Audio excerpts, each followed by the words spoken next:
ನಮಸ್ಕಾರ. ಕರ್ನಾಟಕ ಐಡಲ್ ಕಾರ್ಯಕ್ರಮಕ್ಕೆ ಸ್ವಾಗತ. ನಾನು ದಿವ್ಯಶ್ರೀ. ಜನಸಾಮಾನ್ಯರ ಅನಿವಾರ್ಯತೆ ಹಾಗೂ ಅವಶ್ಯಕತೆಗಳು ಆ ಜನಸಾಮಾನ್ಯರಿಗೆ ತಲುಪಬೇಕು ಅಂದ್ರೆ ಅದು ಯೋಜನೆಗಳ ಮೂಲಕ. ಆ ಯೋಜನೆಗಳನ್ನ ತಲುಪಿಸುವ ಸಂದರ್ಭದಲ್ಲಿ ಸಾರ್ವಜನಿಕರ ಸಂಪರ್ಕ ಕೊಂಡಿಯಾಗಿ ಕಳೆದ 30 ವರ್ಷಗಳಿಂದ ಜನಸಾಮಾನ್ಯರ ಸೇವೆಯನ್ನ ಮಾಡ್ತಾ ಇರುವಂತಹ ಬ್ರ್ಯಾಂಡ್ ಅಂಡ್ ಕಮ್ಯುನಿಕೇಶನ್ ಕನ್ಸಲ್ಟೆಂಟ್ ಆಗಿರುವಂತಹ ಕೃಷ್ಣ ಬಿ ಮರಿಯಂಕ್ ಅವರು ಇವತ್ತು ನಮ್ಮ ಕಾರ್ಯಕ್ರಮದಲ್ಲಿದ್ದಾರೆ. ಮೊದಲಿಗೆ ಅವರಿಗೆ ಕಾರ್ಯಕ್ರಮಕ್ಕೆ ಸ್ವಾಗತವನ್ನು ಕೋರೋಣ. ಸರ್, ಕಾರ್ಯಕ್ರಮಕ್ಕೆ ಸ್ವಾಗತ. ನಮಸ್ಕಾರ.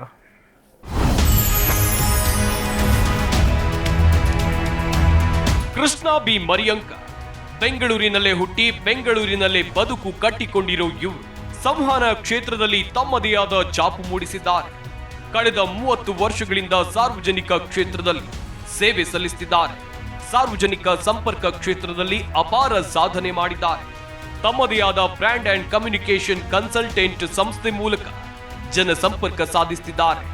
ಸತ್ಯವಾದ ಮಾತುಗಾರಿಕೆ ಉತ್ತಮ ಸಂವಹನವಾಗಿದ್ದು ಯಾವುದೇ ಯೋಜನೆ ಜನರಿಗೆ ತಲುಪೋಕೆ ಸಂವಹನ ಅಗತ್ಯ ಎನ್ನುತ್ತಾರೆ ಶ್ರೀಯುತರು. ಇವರಿಗೆ Zee Kannada news Karnataka idol award ನೀಡೋಕೆ ನಾವು ಹೆಮ್ಮೆ ಪಡುತ್ತೇವೆ.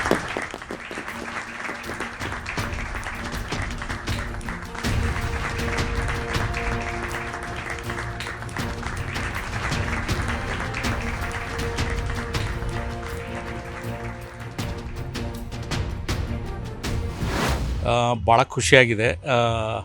ಬ್ರ್ಯಾಂಡ್ ಆ್ಯಂಡ್ ಕಮ್ಯುನಿಕೇಷನ್ ಸಂವಹನ ಅಂದರೆ ಬ್ರ್ಯಾಂಡ್ ಆ್ಯಂಡ್ ಸಂವಹನ ಕ್ಷೇತ್ರಕ್ಕೆ ಈ ಪ್ರಶಸ್ತಿ ಸಿಕ್ಕಿರೋದು ಭಾಳ ಖುಷಿ ಆಗ್ತಾಯಿದೆ. ಈ ಕ್ಯಾಟಗರಿಲಿ ಜಿ ನ್ಯೂಸ್ ಕನ್ನಡ ಅವರು ಒಂದು ಕ್ಯಾಟಗರಿ ಕ್ರಿಯೇಟ್ ಮಾಡಿ ಅದರಲ್ಲಿ ಅವಾರ್ಡ್ ಕೊಡ್ತಾರೆ, ಪ್ರಶಸ್ತಿ ಸಿಗ್ತಾರೆ. ನಮಗೆ ಭಾಳ ಖುಷಿ ಆಗ್ತಾಯಿದೆ. ಸಮಾಜದಲ್ಲಿ ಸಂವಹನ ಭಾಳ ಇಂಪಾರ್ಟೆಂಟು. ಅದನ್ನು ಗುರುತಿಸೋದು ಜಿ ಟಿ ವಿ ಮಾಡಿದೆ. ಅದರಿಂದ ನಮಗೆ ಭಾಳ ಖುಷಿಯಾಗಿದೆ. ಇದರಿಂದ ಸಂವಹನಕ್ಕೆ ಬರಬೇಕಾದದ್ದು ಒತ್ತು ಇದರಿಂದ ಬರ್ತದೆ ಅಂತ ನನ್ನ ಪ್ರಶಸ್ತಿನ ಸಂವಹನ ಕ್ಷೇತ್ರಕ್ಕೆ, ನಾನು 30 ವರ್ಷದಿಂದ ಸಂವಹನ ಕ್ಷೇತ್ರದಲ್ಲಿದ್ದೀನಿ, ಆ ಇಂಡಸ್ಟ್ರಿಗೆ ನಾನು ಡೆಡಿಕೇಟ್ ಮಾಡಲಿಕ್ಕೆ ಇಷ್ಟಪಡ್ತೀನಿ. ಸರ್, ಇವತ್ತು 30 ವರ್ಷಗಳಿಂದ ನೀವು ನಿರಂತರವಾಗಿ ಜನಸಾಮಾನ್ಯರಿಗೆ ಕೊಂಡಿಯಾಗಿ ಕೆಲಸ ಮಾಡ್ತಾ ಇದ್ದೀರಿ. ಯಾವುದೋ ಯೋಜನೆಗಳು ಬರ್ತವೆ ಹೋಗ್ತವೆ, ಆದರೆ ಅದು ಸರಿಯಾದ ರೀತಿಯಲ್ಲಿ ಸಮರ್ಪಕವಾಗಿ ತಲುಪಬೇಕು ಅನ್ನೋದಾದರೆ ಬಹುದೊಡ್ಡ ಪಾತ್ರವನ್ನು ವಹಿಸುವುದು ಸಂವಹನ, ಮಾತುಗಾರಿಕೆ. ಸೊ ನಿಮ್ಮ ಮಾತಿನ ಮೂಲಕ, ಆ ಸಂವಾದದ ಮೂಲಕ ಜನರನ್ನು ನೀವು ತಲುಪಿದ್ದೀರಿ. ಬಟ್ ಈ ಕ್ಷೇತ್ರವನ್ನು ನೀವು ಆಯ್ಕೆ ಮಾಡ್ಕೊಳ್ತೀರಿ ಅನ್ನೋದಾದರೆ ಏನಾದರೂ ಒಂದು ಟರ್ನಿಂಗ್ ಪಾಯಿಂಟ್ ಇರಲೇಬೇಕು, ಏನಾದರೂ ಒಂದು ಇನ್ಸ್ಪೈರ್ ಮಾಡಿರಬೇಕು. ಏನದು ಸರ್? ಟರ್ನಿಂಗ್ ಪಾಯಿಂಟ್ ಅನ್ನೋದಕ್ಕಿಂತ ನೀವು ಹೇಳೋದು ಕರೆಕ್ಟು. ನಾನು BE ಮೆಕ್ಯಾನಿಕಲ್ ಇಂಜಿನಿಯರ್ಗೆ ಓದೋನು, ಬಟ್ ಆದರೆ ಒಂದು ದಿನವೂ ಇಂಜಿನಿಯರ್ ಆಗಿ ಕೆಲಸ ಮಾಡಲಿಲ್ಲ. ಯಾಕೆಂದರೆ ನನ್ನ ಆಸಕ್ತಿ ಈವನ್ ನಾನು ಕಾಲೇಜ್ನಲ್ಲಿದ್ದಾಗ ಅಥವಾ ಹೈಸ್ಕೂಲಲ್ಲಿದ್ದಾಗ ಮೊದಲಿಂದನೂ ನಾನು ಬರವಣಿಗೆ ಚೆನ್ನಾಗಿತ್ತು. Kannada first language, English medium, Kannada first language Vijaya ಹೈಸ್ಕೂಲಲ್ಲಿ ಓದಿದ್ದು. ಆದರೂ ಕೂಡ ನನಗೆ ಇಂಗ್ಲೀಷ್ ರೈಟಿಂಗ್ ಮೊದಲಿಂದನೂ ಚೆನ್ನಾಗಿತ್ತು. ಆ ರಿಟರ್ನ್ ಕಮ್ಯುನಿಕೇಷನ್ನು ನನಗೆ ಪ್ರಾಬಬ್ಲಿ ಒಂಥರ ಹುಟ್ಟಿದ ಗಿಫ್ಟ್ ಅಂತ ಹೇಳ್ಬೋದು. ಯಾಕೆಂದರೆ ನಮ್ಮ ಗ್ರೇಟ್ ಗ್ರ್ಯಾಂಡ್ ಫಾದರ್ ಕೂಡ ಪಾಲಿಟಿಕ್ಸ್ನಲ್ಲಿದ್ದವರು. ದೇಶಬಂಧು ಶಂಕರಲಿಂಗೇಗೌಡ ಅಂತ ಮೈಲಾರಪಟ್ಟಣದವರು, ನಾಗಮಂಗಲದವರು.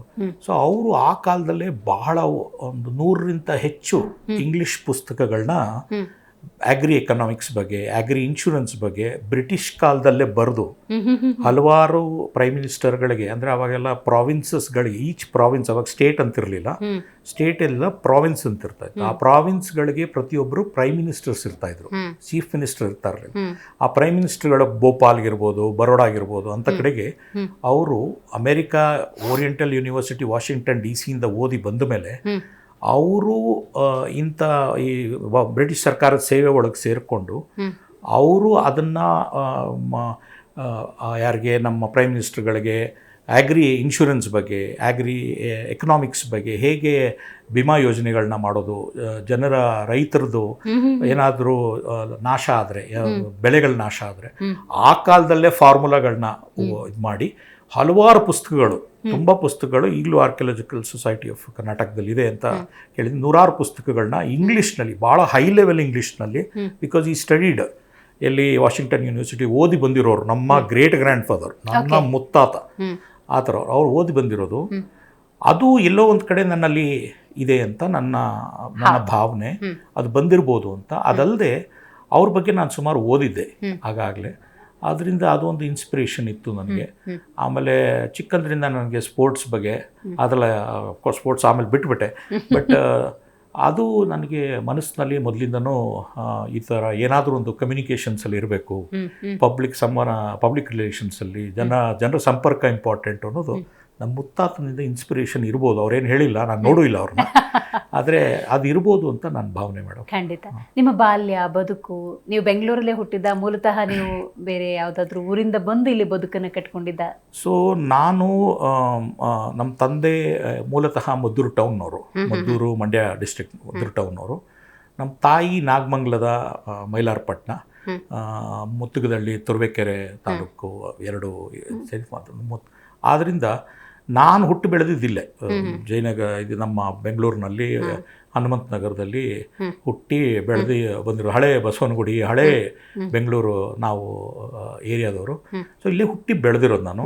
ದೆನ್ ನಾನು ಆಮೇಲೆ ವಿಜಯ ಹೈಸ್ಕೂಲಲ್ಲಿ ಓದಿ, ಆಮೇಲೆ ಅವಾಗಿದ್ದ ಸ್ಕೂಲ್ಗಳು ಕಡಿಮೆ, ವಿಜಯ ಹೈಸ್ಕೂಲು, ದೆನ್ PES ಕಾಲೇಜಲ್ಲಿ PUC ಮಾಡಿ, ದೆನ್ ಅದಾದ ನಂತರ ನಾನು ಬ್ಯಾಂಗ್ಳೂರು ಇನ್ಸ್ಟಿಟ್ಯೂಟ್ ಆಫ್ ಟೆಕ್ನಾಲಜಿಲಿ mechanical engineering first class distinction ಮಾಡಿ. ಅಷ್ಟರೊಳಗಾಗಲೇ ನನಗೆ ಎಂಜಿನಿಯರಿಂಗ್ ನಮ್ಮ ತಂದೆಗೆ ಭಾಳ ಆಸೆ ಇತ್ತು. ಇವನು ಎಂಜಿನಿಯರಿಂಗ್ ನೀವು ಮಾಡಿಬಿಡಪ್ಪ, ನೀನು ಅದಾದಮೇಲೆ ನೀನು ಏನು ಮಾಡ್ತೀಯ ನಾನು ಕೇಳಲ್ಲ ಅಂತ. ತಂದೆ PWD engineer, but honest integrity ಇರೋ PWD ಇಂಜಿನಿಯರ್. ಅಕಸ್ಮಾತ್ ಅವರು ಬೇರೆ ಥರ ಇಂಜಿನಿಯರ್ಸ್ ಆಗಿದ್ರೆ ನಾನು ಈ ಕೆಲಸಗಳೆಲ್ಲ ಮಾಡಬೇಕಾಗ್ತಾ ಇರಲಿಲ್ಲ. ಯಾಕೆಂದ್ರೆ ಅವ್ರು ಭಾಳ ಆನೆಸ್ಟ್ ಇದ್ದರು. ನಮಗೊಂಥರ, ನನಗೆ ಇವತ್ತಿಗೆ ನಾನೇನಾದ್ರು ಒಂದು ಲೈಫ್ನಲ್ಲಿ ಆಗಿದ್ದೀನಿ ಅಂದರೆ ನಮ್ಮ ತಂದೆ ಕಾರಣ. ಅದಕ್ಕೆ ಯಾಕೆಂದರೆ ಅವರು ಭಾಳ ಆನೆಸ್ಟು, ಕಷ್ಟಪಟ್ಟು ಜೀವಿ ಅವರು ಮದ್ದೂರಿನಲ್ಲಿ ಒಂದು ಹಳ್ಳೀಲಿ ಹುಟ್ಟಿ, ಒಂದು ಗುಡಿಸಲಲ್ಲಿ ಹುಟ್ಟಿ ಬೆಳೆದು ಬಂದು BMS college of engineering civil engineer ಆಗಿ ಓದಿ ಮುಗಿಸಿ ಬಂದರು. ಅದೆಲ್ಲ ಇನ್ಸ್ಪಿರೇಷನ್ನು. ಸೊ ನಾನು ಹುಟ್ಟಿ ಬೆಳೆದಿದ್ದೆಲ್ಲ ಬೆಂಗಳೂರಲ್ಲೇ, ಬ್ಯಾಂಗ್ಳೂರು ಇನ್ಸ್ಟಿಟ್ಯೂಟ್ ಆಫ್ ಟೆಕ್ನಾಲಜಿಲಿ ಮೆಕ್ಯಾನಿಕಲ್ ಇಂಜಿನಿಯರಿಂಗ್ ಮಾಡಿದೆ. ಅಷ್ಟೊತ್ತಿಗಾಗಲೇ ನಾನು ಸುಮಾರು ಆರ್ಟಿಕಲ್ಸ್ ಎಲ್ಲ ಬರೀತಾ ಇದ್ದೆ. ಅದೇ ಒಂದು ಸ್ಟಾರ್ಟ್. ಸಂವಹನ ಅಂದಾಗ ಸರ್, ನಮ್ಮ ಭಾರತಕ್ಕೆ ಸ್ವಾತಂತ್ರ್ಯ ಬರೋದಕ್ಕೂ ಅದು ಪೂರಕ ವಾತಾವರಣವನ್ನು ನಿರ್ಮಾಣ ಮಾಡಿದ್ದು ಅನ್ನೋದಕ್ಕೊಂದು ಉದಾಹರಣೆ. ತಿಲಕರು ಜನರನ್ನು ಸೇರಿಸ್ಬೇಕು, ಆ ಸ್ವಾತಂತ್ರ್ಯದ ಕಿಚ್ಚನ್ನು ಹಾಕಬೇಕು ಅಂತ ಹೇಳಿದ್ರೆ ಬ್ರಿಟಿಷರು ಬಿಡ್ತಾ ಇರಲಿಲ್ಲ, ಸೇರೋದಕ್ಕೆ ಬಿಡ್ತಾ ಇರಲಿಲ್ಲ, ಮಾತಾಡೋಕ್ಕೆ ಬಿಡ್ತಾ ಇರಲಿಲ್ಲ. ಪತ್ರದ ಮೂಲಕ ಸ್ವಾತಂತ್ರ್ಯ ಅನ್ನೋದು ನಮಗೆ ಬೇಕು, ಅದರ ಅನಿವಾರ್ಯತೆಯನ್ನು ಬರೆದು ತಿಳಿಸಿ, ಕರಪತ್ರಗಳನ್ನು ಹಂಚಿ, ಗಣೇಶೋತ್ಸವ ಮಾಡಿ ಅಲ್ಲಿ ಜನರನ್ನು ಸಂಧಿಸಿ ಅಲ್ಲಿ ಮಾತಾಡ್ತಿದ್ರಂತೆ, ಅಲ್ಲಿ ಆ ಸ್ವಾತಂತ್ರ್ಯ ಕಿಚ್ಚನ್ನು ಹಾಕ್ತಾ ಇದ್ರಂತೆ. ಅಂಥ ದೊಡ್ಡ ಪಾತ್ರವನ್ನು ಈ ಸಂವಹನ ಅನ್ನೋದು ಹೊಂದಿದೆ ಅಂತ. ನೀವು ಉದ್ಯೋಗ ಅಂತ ಏನಾದರೂ ಮಾಡಿದ್ರೆ, ಇಲ್ಲ ಇದೊಂದು ಸಂವಹನ ಕ್ಷೇತ್ರ ಅನ್ನೋದು, ಸಾರ್ವಜನಿಕರನ್ನು ಸಂಪರ್ಕ ಮಾಡೋದು ಬಹಳ ದೊಡ್ಡ ಜಾಬ್ ಅಂತ ಹೇಳಿದ್ರು, ಆ ಫೀಲ್ಡಿಗೆ ಬಂದುಬಿಟ್ರೆ ಹೆಂಗೆ ಅಂತ? ಸೊ ನಾನು ಎಂಜಿನಿಯರಿಂಗ್ ಕಂಪ್ಲೀಟ್ ಆದ ತಕ್ಷಣ ಫಸ್ಟು ಒಂದು ಈವೆಂಟ್ ಮ್ಯಾನೇಜ್ಮೆಂಟ್ ಕಂಪ್ನಿಗೆ ಸೇರಿಕೊಂಡೆ. ಅಲ್ಲಿ ನಾನು ಈ ಕಾಪಿ ರೈಟಿಂಗ್ ಅಂತ ಕೆಲಸ. ಅದು ಫಸ್ಟ್ ನನಗೆ 6,000 ರೂಪಾಯಿ ಸಂಬಳ 1995ರಲ್ಲಿ. 6,000 ರೂಪಾಯಿ ಅವಾಗ, ಅದು ಒಳ್ಳೆ ಸ್ಯಾಲ್ರಿನೇ, 6,000 ರೂಪಾಯಿ. ಹೌದು, ಸ್ಟಾರ್ಟಿಂಗ್ ಸ್ಯಾಲ್ರಿ. ಆದರೆ ಅವಾಗ ನಾನು ಸೇರಿಕೊಂಡಿದ್ದು ಅಲ್ಲಿ ಕಾಪಿ ರೈಟರ್ ಅದಕ್ಕೆ ಸೇರಿಕೊಂಡೆ. ಯಾಕೆಂದರೆ ನನ್ನ ಬರವಣಿಗೆ ಚೆನ್ನಾಗಿತ್ತು ಈಗಾಗಲೇ. ಸೊ ಪೋಸ್ಟರ್ಗಳು ಕ್ರಿಯೇಟ್ ಮಾಡೋದು, ಬೇರೆ ಬೇರೆ ಕಮ್ಯುನಿಕೇಷನ್ಸ್, ಅಫಿಷಿಯಲ್ ಕಮ್ಯುನಿಕೇಷನ್, ಸಂವಹನ, ಬೇರೆ ಬೇರೆ ಡಿಪಾರ್ಟ್ಮೆಂಟ್, ಗೌರ್ಮೆಂಟ್ ಡಿಪಾರ್ಟ್ಮೆಂಟ್, ಒಂದು ಇವೆಂಟ್ ಮಾಡಬೇಕು ಅಂದರೆ ಗೌರ್ಮೆಂಟ್ ಡಿಪಾರ್ಟ್ಮೆಂಟ್ಗಳ ಜೊತೆ ಬಹಳ ಸಂವಹನ ಬೇಕಾಗುತ್ತೆ. ಯಾಕೆಂದರೆ ಪರ್ಮಿಟ್ಸು, ಲೈಸೆನ್ಸಿಂಗು ಇದೆಲ್ಲ ತೊಗೊಳ್ಬೇಕಾಗುತ್ತೆ. ಅನ್ಲೆಸ್ ಅದನ್ನು ಕಮ್ಯುನಿಕೇಷನ್ ಸರಿಯಾಗಿಲ್ಲ ಅಂತಂದರೆ ನಮ್ಮ ಇವೆಂಟ್ಗಳಿಗೆ ತೊಂದರೆ ಆಗೋ ಚಾನ್ಸಸ್ಸು ಇರ್ತದೆ. ಸೊ ಆ ಥರ ಜಾಬ್ನಲ್ಲಿ ಅಲ್ಲಿ ಸೇರಿಕೊಂಡೆ. ಅಲ್ಲೊಂದು ವರ್ಷ ಆದಮೇಲೆ ಭಾರತೀಯ ವಿದ್ಯಾಭವನದಲ್ಲಿ public relations post graduate diploma ಮಾಡಿದೆ. ನಮ್ಮ general manager HMT general manager ಒಬ್ಬರು PR-ಗೆ AP ಚೌಡಪ್ಪ ಅವರು ಇರ್ತಿದ್ರು. ಅವ್ರ ಕೆಳಗಡೆ ನಾನು ಪಾಠ ಕಲ್ತಿರೋದು. ಹಲವಾರು ಜರ್ನಲಿಸ್ಟ್ಗಳು, PR ಅವರೆಲ್ಲ ಭಾರತೀಯ ವಿದ್ಯಾಭವನದಲ್ಲಿ ಈವ್ನಿಂಗ್ ಕಾಲೇಜಲ್ಲಿ ಹೇಳ್ಕೊಡೋರು. ಬೆಳಗ್ಗೆಲ್ಲ ಕೆಲಸ ಮಾಡ್ತಿದ್ದೆ, 9 to 5. 6 ಗಂಟೆಗೆ ಇಲ್ಲಿ ಭಾರತೀಯ ವಿದ್ಯಾಭವನದಲ್ಲಿ ಒಂದು ವರ್ಷ public relations post graduation diploma ಮಾಡಿದೆ. ಅದಾದಮೇಲೆ ಇನ್ನೂ ಒಂದು ವರ್ಷ ಜರ್ನಲಿಸಮ್ ಮಾಡಿದೆ, ಪೋಸ್ಟ್ ಗ್ರ್ಯಾಜುಯೇಷನ್ ಡಿಪ್ಲೊಮಾ ಇನ್ ನನಗೆ ಆಸೆ. ಯಾಕೆಂದರೆ ಅದೆಲ್ಲ ಕಮ್ಯುನಿಕೇಷನ್ ರಿಲೇಟೆಡ್ ಜರ್ನಲಿಸಮ್. ಒಂದು ಕಾಲದಲ್ಲಿ ಆಸೆ ನಮಗೆ ನಿಮ್ಮ ಥರ ಜರ್ನಲಿಸ್ಟ್ ಆಗಬೇಕು ಅಂತಲೂ ಇತ್ತು. ಆದರೆ ದಿಸ್ ಇಸ್ ದಿ ವೇ. ನಾವು ಈ ಥರ ಬಂದು ಓದಿ ಅಷ್ಟರಲ್ಲಾಗಲೇ ಇನ್ನೊಂದು 5 ವರ್ಷ ಆಯಿತು. ಆಮೇಲೆ ನಾನು ಅದನ್ನು ಟೆಕ್ಟ್ರಾನಿಕ್ಸ್ ಅಂತ ಒಂದು ಅಮೇರಿಕನ್ ಮಲ್ಟಿನ್ಯಾಷನಲ್ ಕಂಪನಿ ಇತ್ತು, ಅಲ್ಲಿ ನಾನು ಮಾರ್ಕೆಟಿಂಗ್ ಕಮ್ಯುನಿಕೇಷನ್ಸ್ ಎಕ್ಸಿಕ್ಯೂಟಿವ್ ಆಗಿ ಸೇರಿಕೊಂಡೆ. ಅಲ್ಲಿಂದ ಹೊರಗಡೆ ಬರೋಷ್ಟೊತ್ತಿಗೆ ಆಗಲಿ ಕಂಟ್ರಿ ಹೆಡ್ ಮಾರ್ಕೆಟಿಂಗ್ ಆಗಿದೆ ಕಮ್ಯುನಿಕೇಷನ್ಸಲ್ಲಿ. ಅದಾದ ನಂತರ ನಾನು ಶೆಲ್ಗೆ ಸೇರಿಕೊಂಡು ಅಲ್ಲಿ country head for corporate communications ಆಗಿ ಒಂದು ಅಡ್ವೈಸರಿ ರೋಲಲ್ಲಿ ಶೆಲ್ಲಲ್ಲಿ ಕೆಲಸ ಮಾಡಿದೆ. ಶೆಲ್ ಆವಾಗಲೇ R&D ಒಂದು ಓಪನ್ ಆಗಿತ್ತು. This is my journey as well corporate life is concern. ಅದಾದ ನಂತರ ಪಬ್ಲಿಕ್ ಸೇವೆಗೆ ಇದು ಮಾಡಿ. ಪಬ್ಲಿಕ್ ರಿಲೇಷನ್ ಅಂದೆ ಸರ್, ಸಹಜವಾಗಿ ಜನಸಾಮಾನ್ಯರಿಗೆ ನೀವು ನಿಮ್ಮ ಜರ್ನಿಯಲ್ಲಿ ಯಾವೆಲ್ಲ ಸಾಧನೆಗಳು, ಯಾವೆಲ್ಲ ಕಾರ್ಯಕ್ರಮಗಳು, ಯಾವ ರೀತಿ ಜನರನ್ನು ನೀವು ತಲುಪಿದ್ರಿ ಅನ್ನೋದ್ರ ಬಗ್ಗೆ ತಿಳ್ಕೊಳ್ತೀನಿ. ಈ ಪಬ್ಲಿಕ್ ರಿಲೇಷನ್ ಅಂದ್ರೆ ಯಾಕೆ ಮುಖ್ಯ ಅನ್ನೋದು ಗೊತ್ತಿಲ್ಲ ಜನಕ್ಕೆ, ಅದೊಂದು ಸ್ವಲ್ಪ ಸ್ಪಷ್ಟಪಡಿಸ್ಬೋದು. ಏನಾಗುತ್ತೆ, ನೀವು ನಾವು ದಿನ ಬೆಳಗಾದರೆ ಸರ್ಕಾರ ಇರ್ಬೋದು, NGOs ಇರ್ಬೋದು, ಬ್ಯೂರೋಕ್ರಾಟ್ಸ್ ಇರ್ಬೋದು, ಪಾಲಿಟಿಷಿಯನ್ಸ್ ಇರ್ಬೋದು, ಮೀಡಿಯಾ ಇರ್ಬೋದು. ಮೀಡಿಯಾ ಜವಾಬ್ದಾರಿನ ಏನು ಅಂತಂದರೆ, ಒಂದು ಸೊಸೈಟಿಲಿ, ಒಂದು ಸಮಾಜದಲ್ಲಿ ಏನೇ ವ್ಯವಹಾರಗಳು, ಏನೇ ಒಂದು ಕಾರ್ಯಕ್ರಮಗಳು ನಡೀತಾ ಇರಬೇಕಾದ್ರೆ, ಪಬ್ಲಿಕ್ ಕಾರ್ಯಕ್ರಮ, ಪರ್ಟಿಕ್ಯುಲರ್ಲಿ ಪಬ್ಲಿಕ್ ಕಾರ್ಯಕ್ರಮ ನಡಿಬೇಕಾದ್ರೆ ಅದು ಜನರಿಗೆ ರೀಚ್ ಆಗಬೇಕು. ಅದು ರೀಚ್ ಆಗೋಕ್ಕೆ ಏನು ಕಾರಣ? ಸಂವಹನನೇ ಕಾರಣ. ಸಂವಹನದ ಮೂಲಕನೇ ಮಾಡಲಿಕ್ಕೆ ಸಾಧ್ಯ. ಯಾಕೆಂದರೆ ಸರ್ಕಾರ ಹಲವಾರು ಸಾವಿರಾರು ಪ್ರೋಗ್ರಾಮ್ಗಳು ಹಾಕ್ಕೋಬೋದು, ಆದರೆ ಅದು ಜನರಿಗೆ ರೀಚ್ ಆಗಬೇಕು ಅಂದರೆ ಸಂವಹನ ಇಂಪಾರ್ಟೆಂಟು. ಅದಕ್ಕೆ ಪಬ್ಲಿಕ್ದು ರಿಲೇಷನ್ಶಿಪ್ ಇಂಪಾರ್ಟೆಂಟು. ಸುಮ್ಮನೆ ಏನೋ ಒಂದು ಕಡೆ ಎಲ್ಲೋ ಒಂದು ಕಾಂಟೆಂಟ್ನ ಡೆವಲಪ್ ಮಾಡಿ ಎಲ್ಲೋ ಹಾಕ್ಬಿಟ್ರೆ ಅದು ನೋಡದೇ ಇರ್ಬೋದು. ಪಬ್ಲಿಕ್ ಜೊತೆ ರಿಲೇಷನ್ಶಿಪ್ ಮೇಂಟೈನ್ ಮಾಡಿರೋದ್ಯಾ ಅದು ಬಹಳ important. Public relations, communications go hand in hand together. ಅದು ಏನಕ್ಕೆ ಇಂಪಾರ್ಟೆಂಟು ಅಂತಂದರೆ, ಅದು ಇಲ್ಲ ಅಂತಂದರೆ ನಿಮಗೆ ಯಾವುದೇ ಕಾರ್ಯಕ್ರಮಗಳು, ಸಾರ್ವಜನಿಕ ಕಾರ್ಯಕ್ರಮಗಳು ಸರ್ಕಾರದಿಂದ ಜನರಿಗಿರ್ಬೋದು ಅಥವಾ ಒಂದು ಕಂಪನಿಯಿಂದ ಇನ್ನೊಂದು ಸ್ಟೇಕ್ ಹೋಲ್ಡರ್ಸ್ಗಿರ್ಬೋದು, ಅದು ರೀಚೇ ಆಗಲ್ಲ. ಸೊ ಅದಕ್ಕೆ public relations is very important. Bridge, ಆ relationship important. Communication is a part of that relationship ಅಷ್ಟೇ. ಒಂದು ಕಮ್ಯುನಿಕೇಷನ್ನು ಭಾಳ important. It's a important part of the overall. ಜನರ ಜೊತೆ ಹೇಗೆ ಸ್ಟೇಕ್ ಹೋಲ್ಡರ್ ರಿಲೇಷನ್ಶಿಪ್ಸ್, ಸರ್ಕಾರ ಇರ್ಬೋದು, ಕಂಪನಿಗಳಿರ್ಬೋದು, ಯಾರೇ ಇರ್ಬೋದು, ಈಗ ನಮ್ಮ ಮನೇಲೇ ನಡೀತವೆ. ನಾವು ಹೇಗೆ ರಿಲೇಷನ್ಶಿಪ್ ಇಟ್ಕೊಳ್ತೀವಿ, ಅದು ಸಂವಹನ, ಅದು ಕಮ್ಯುನಿಕೇಷನ್. ಯಾವಾಗ ಕಮ್ಯುನಿಕೇಷನ್ ನಿಂತೋಗುತ್ತೆ, ಬರೀ ನಮ್ಮ ಮನೆ ಒಳಗಡೆನೇ ನಡೆಯಲ್ಲ ಕೆಲಸ. ಯು ಕ್ಯಾನ್ ಇಮ್ಯಾಜಿನ್ 1 ಬಿಲಿಯನ್ ದೇಶ ಹೇಗೆ ನಡೆಯಕ್ಕೆ ಸಾಧ್ಯ? Very true sir. ಯಾಕೆ ಮಾತು ಅಂತ ಹೇಳಿದ್ರೆ, ನೋಡಿ, ನಾನು ಹೇಳೋದೊಂದು, ನೀನು ಅರ್ಥ ಮಾಡ್ಕೊಳ್ಳೋದೊಂದು. ಈ ಥರದ್ದು ಟಾಕ್ ರೆಗ್ಯುಲರ್ ಆಗಿ ಮನೇಲಿ ನಡೀತಾ ಇರುತ್ತೆ, ಕಚೇರಿಗಳಲ್ಲಿ ನಡೀತಾ ಇರುತ್ತೆ. ಸೊ ಪಬ್ಲಿಕ್ ರಿಲೇಷನ್ ಆಫೀಸರ್ ಆಗಿ ಅಥವಾ ಆ ಕ್ಷೇತ್ರವನ್ನು ಆಯ್ಕೆ ಮಾಡ್ಕೊಳ್ಬೇಕು ಅನ್ನೋದಾದರೆ, ಈ ಕ್ವಾಲಿಟೀಸ್ ಇದ್ದರೆ ಡೆಫಿನೆಟ್ಲಾಗಿ ಅವ್ರು ವಿನ್ ಆಗ್ತಾರೆ ಅನ್ನೋದಾದ್ರೆ ಏನು ಹೇಳ್ತೀರಿ? ಒಂದು ನನ್ನ ಅನುಭವದ ಪ್ರಕಾರ ಐ ಥಿಂಕ್ ರೈಟಿಂಗ್ ಸ್ಕಿಲ್ಸ್ ಭಾಳ ಇಂಪಾರ್ಟೆಂಟು, ಬರವಣಿಗೆ ಭಾಳ ಇಂಪಾರ್ಟೆಂಟು. ಏಕೆಂದರೆ ನಾವು ಎಷ್ಟೇ ಮಾತಾಡಿದ್ರು ಎಲ್ಲೋ ಒಂದು ಕಡೆ ನಾವು ಅದನ್ನು ಬರೆದು ಫರ್ದರ್ ಅದಕ್ಕೆ ಕಮ್ಯುನಿಕೇಷನ್ ಕೊಡಬೇಕಾಗ್ತದೆ. ಬರವಣಿಗೆ ಭಾಳ ಇಂಪಾರ್ಟೆಂಟು. ಆ ಬರವಣಿಗೆ ಒಂದು ಸ್ವಲ್ಪ ಒಂದು ಲೆವೆಲ್ಗೆ ಇಂಪ್ರೂವ್ ಮಾಡಿಕೊಂಡ್ರೆ ಅದಾದ ನಂತರ ಈ ಪಬ್ಲಿಕ್ ರಿಲೇಷನ್ಸಲ್ಲಿ ಬೆಳೀಲಿಕ್ಕೆ ಭಾಳ ಅನುಕೂಲ ಆಗ್ತದೆ. This what I have done ನನ್ನ ಲೈಫ್ನಲ್ಲಿ. ಹಂಗಂತ ಹೇಳಿ ಎಷ್ಟೊಂದು ಜನ ಸಂವಹನಕಾರರು, ಕೆಲವರು ಬರೀದೇ ಇರೋರು ಚೆನ್ನಾಗಿ ಮಾತಾಡೋ ಕಲ್ತಿರ್ತಾರೆ. ಈಗ for example political spokes person ನಿಮ್ಮ ಸ್ಟುಡಿಯೋಗಳಿಗೆ ಬರ್ತಾ ಇರ್ತಾರೆ. ಅವ್ರೇನು ಮಾತಾಡ್ತಾರೆ ಅಂದರೆ, ಅವ್ರಿಗೆ ಬರೆಯೋಕ್ಕೆ ಬರಲಿಲ್ಲ ಅಂದ್ರೂ ಜ್ಞಾನ ಚೆನ್ನಾಗಿರುತ್ತೆ. ಜ್ಞಾನ ಅಲ್ಲಿ ಇಲ್ಲಿಂದ ನೋಡೋದು, ಅವ್ರು ಮಾತಾಡೋದು ಚೆನ್ನಾಗಿ ಕಲ್ತಿರ್ತಾರೆ. ಸ್ಪೋಕನ್ ಕಮ್ಯುನಿಕೇಷನು, ರಿಟರ್ನ್ ಎರಡೂ important for doing effective public relations. Very true sir. ನಿಮ್ಮ ಜರ್ನಿಯಲ್ಲಿ ನೀವು ಮಾಡಿದಂಥ ಅಲ್ಟಿಮೇಟ್ ಕಾರ್ಯಕ್ರಮಗಳನ್ನು ಈ ನಮ್ಮ ಕರ್ನಾಟಕ ಐಡಲ್ ಕಾರ್ಯಕ್ರಮದಲ್ಲಿ ನೆನಪು ಮಾಡ್ಕೊಳ್ಳೋದಾದ್ರೆ, ನಾನು ಮೊಟ್ಟ ಮೊದಲ ಕಾರ್ಯಕ್ರಮ ಹೇಳಿ ಫಸ್ಟ್ಗೆ, ಆಮೇಲೆ.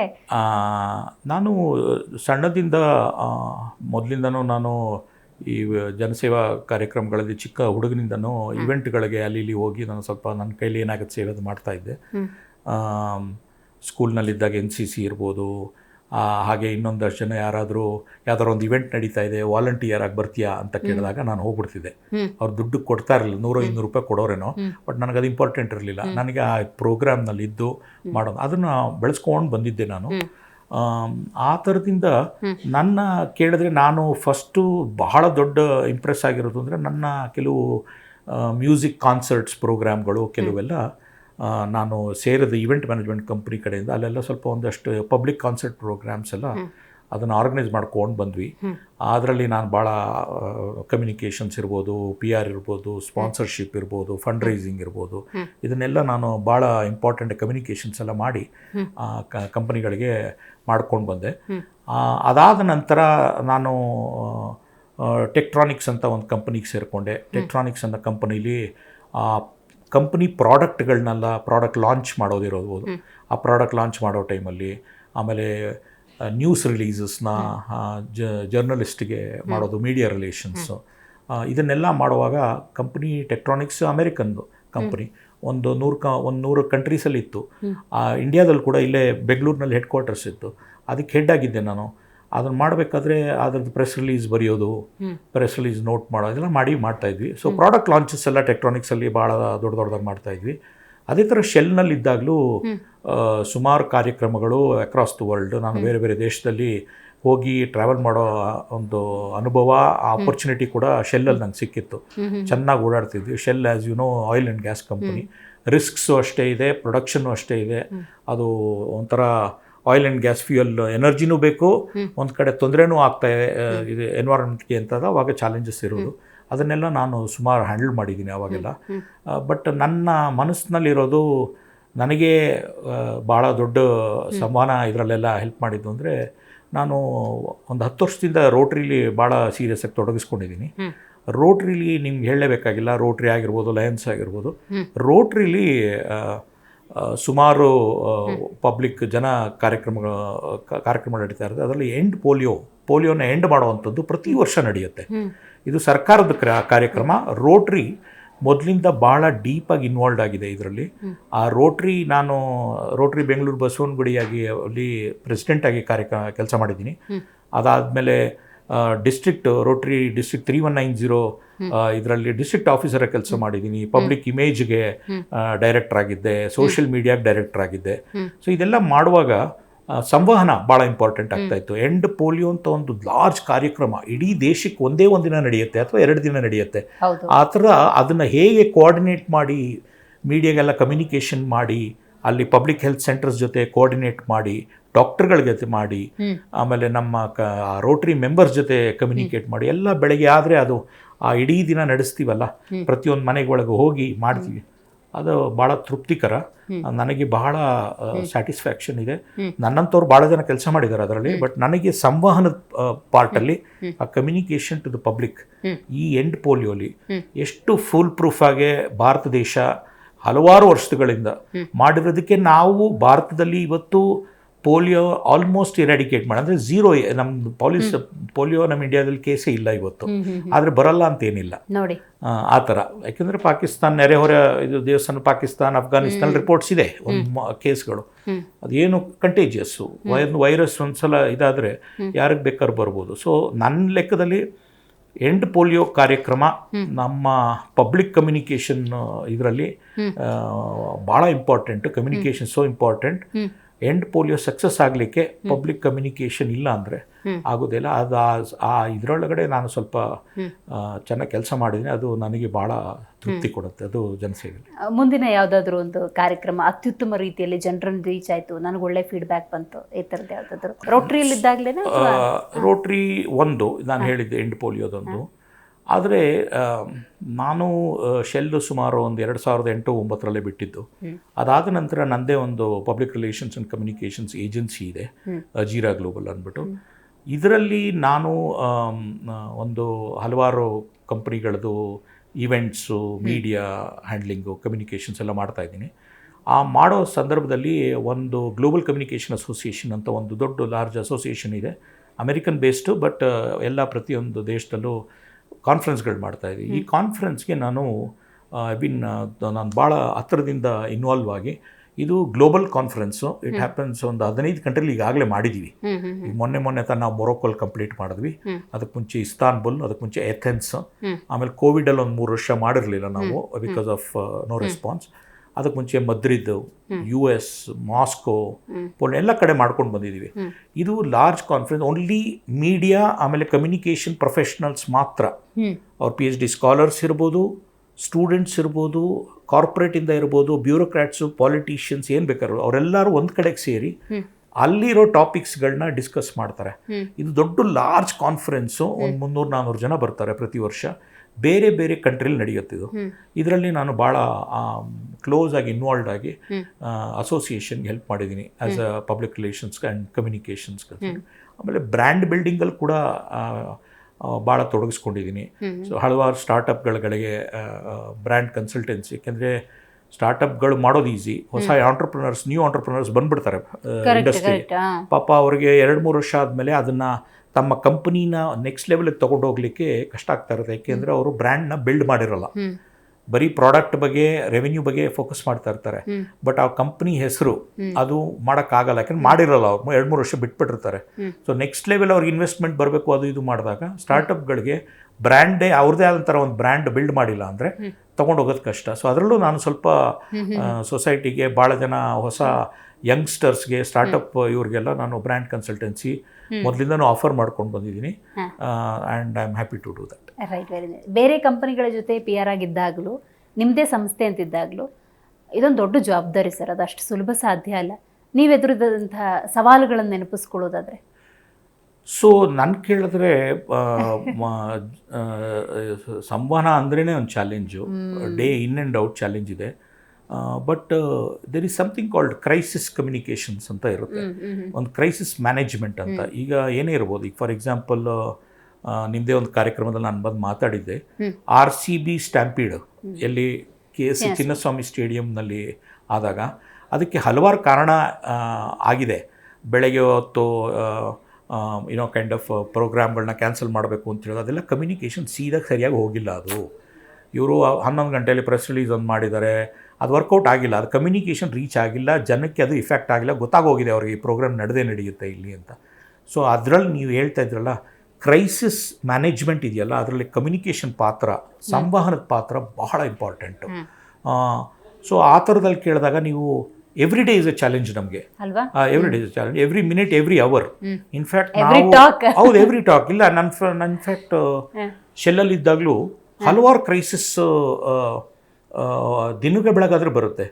ನಾನು ಲಂಡನ್ನಲ್ಲಿ ಒಂದ್ಸಲ ಟ್ರೈನಿಂಗ್ ಹೋಗಿದ್ದಾಗ ಶೆಲ್ ಇದರಲ್ಲಿ, ಅಲ್ಲಿ ಹೇಗೆ ಹ್ಯಾಂಡಲ್ ಮಾಡ್ತಾರೆ ಅಂದರೆ, ಅಕಸ್ಮಾತ್ ಲೆಟ್ಸೇ ಒಂದು ಶೆಲ್ ಅಂತ ಕಂಪ್ನೀಲಿ ಆಯಿಲ್ ಆ್ಯಂಡ್ ಗ್ಯಾಸ್ ಏನೋ ಲೀಕ್ ಆಯಿತು, ಏನೋ ಬೆಂಕಿ ಬಂತು, ಅದು ಇದು ಬಂದಾಗ ಆ ಟೈಮ್ನಲ್ಲಿ ಬಂದಾಗ ಹೇಗೆ ಆಪ್ರೇಟ್ ಮಾಡ್ತಾರೆ ಅಂದರೆ, BBC ಲಂಡನ್ BBC ಆಫೀಸಲ್ಲಿ ಇದ್ದು ಕೆಲಸ ಮಾಡಿರೋರು ಕೆಲವರು ಶೆಲ್ಗೆ ಬಂದು ಕೆಲಸ ಮಾಡ್ತಾಯಿದ್ರು. ಅಂದರೆ ಫುಲ್ ಟೈಮ್ ಬಿಟ್ಟು ಲಂಡನ್ BBC ಆಫೀಸ್ ಕೆಲಸ ಬಿಟ್ಟು ಶೆಲ್ಗೆ ಬಂದು ಸೇರಿಕೊಂಡಿದ್ರು. ಅಂದರೆ ನೀವು ಆ್ಯಕ್ಚುಲಿ ಜರ್ನಲಿಸ್ಟ್ಗಳೇ ಸಂವಹನ PR ಆಗಿ ಕನ್ವರ್ಟ್ ಆಗಿ ಇಲ್ಲಿರೋ.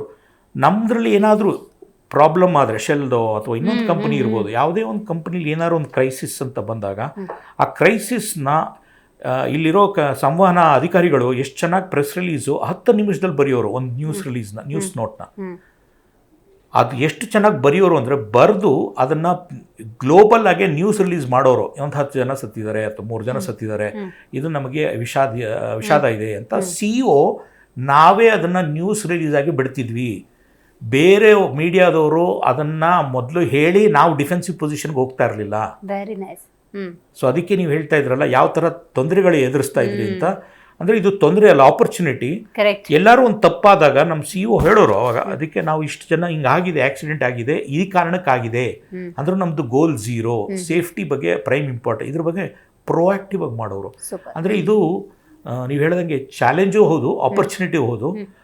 ಈ ಥರ ಬಂದಾಗ 100% ರೌಂಡ್ ದ ಕ್ಲಾಕ್ ಅಲ್ಲಿ ನಮ್ಮದು ಕೆಲವು ವಾರ್ ರೂಮ್ ಅಂತಾರೆ ನಾವು, ನೀವು ಹೆಂಗೆ ಕಮ್ಯುನಿಕೇಷನ್ ರೂಮು, ಕ್ರೈಸಿಸ್ ರೂಮ್ ಅಂತೀವೋ, ರೌಂಡ್ ದ ಕ್ಲಾಕ್ ಆಪರೇಟ್ ಆಗುತ್ತದು. ಯಾರು ಮಲಗಲ್ಲ, ಅದರಲ್ಲಿ ಇದ್ದೇ ಇರುತ್ತೆ. ಅಂದರೆ ನಮ್ಮ ರೂಮಲ್ಲಿ ಒಂದು 25 TV ಇರುತ್ತೆ, ಪ್ರತಿಯೊಂದು ಚಾನಲ್ದು ನಾವು ನೋಡ್ತಾ ಇರ್ತೀವಿ ಏನೇನು ಇರುತ್ತೆ, ಎಲ್ಲೆಲ್ಲಿ ಏನೇನು ನಮ್ಮ ಬಗ್ಗೆ, ನಮ್ಮ ಕಂಪನಿ ಬಗ್ಗೆ. ಸೊ ಇದು ಇಟ್ ಚಾಲೆಂಜಿಂಗ್ ಟಾಸ್ಕ್ ಅಂಡ್ ಒಂಥರ ಎಕ್ಸೈಟಿಂಗ್ ಕೂಡ. ಅಂದರೆ ಸಂವಹನದಲ್ಲಿ ಸುಳ್ಳೊಂದು ಹೇಳದೆ ಹೋದ್ರೆ ಸಂವಹನ ಮಾಡೋದು ಬಹಳ ಈಸಿ, ಅಲ್ಟಿಮೇಟ್ ಸ್ಟೇಟ್ಮೆಂಟ್, ಬಹಳ ಈಸಿ. ನೋಡಿ, ನಿಮ್ಮ ಈ 30 ವರ್ಷದ ಜರ್ನಿಯಲ್ಲಿ ಅಲ್ಟಿಮೇಟ್ ಫೀಡ್ಬ್ಯಾಕ್ ನೀವು ಪಡ್ಕೊಂಡಿದ್ದು? ಐ ಥಿಂಕ್ ನಾನು ಶೆಲ್ ಬಿಡಬೇಕಾದ್ರೆ ನನ್ನ ಬಾಸ್ ಒಬ್ಬರು ಬಿಡಬೇಡ ಅಂತ ಹೇಳೋರು. ಯಾಕೆಂದರೆ ಅವರು ಈ ವಾಸ್ ಅ ಡಚ್ ಮ್ಯಾನ್.